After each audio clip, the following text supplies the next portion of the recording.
part of this situation starts with the Green Bay mayor, Eric Jenrich. And this gentleman was a progressive Democrat who was a Hillary Clinton supporter. And then, I'm sorry, he was a Bernie Sanders supporter.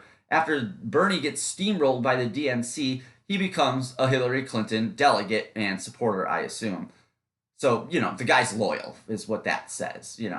Again, nothing to worry. That's not a red flag at all. I mean, if you have a girlfriend who just starts banging your best friend right after you or while you're dating her, that's a red flag.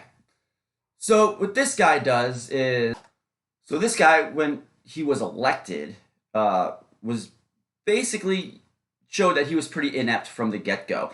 In the 2020 primaries, what this guy ended up doing was, instead of letting the National Guard come in and help with all the long lines in these primaries, he told them stay away and let these long lines continue.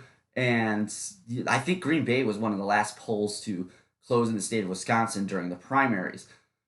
Another thing that kind of happened that really makes you scratch your head at what this guy was doing, and it's kind of right down here, is the former city clerk, Chris Teskey, I think is what that says, blew the whistle on the mayor because what he basically did was the city clerk in Green Bay oversees the elections, and the mayor came in and said, sorry, I'm going to take that from you. Essentially, basically like a general manager of a restaurant going to the bar manager and be like, yo, I'm going to do the schedule and the inventory back here. You just sweep it up and make it look nice. You probably wouldn't last long at that job either. And there's a few other things in here just about how inept he was and stuff like that. But essentially, that was like the big thing. Again, I'm not trying to say voter fraud happened, but are you trying to say that this is 100% legit also? I don't know.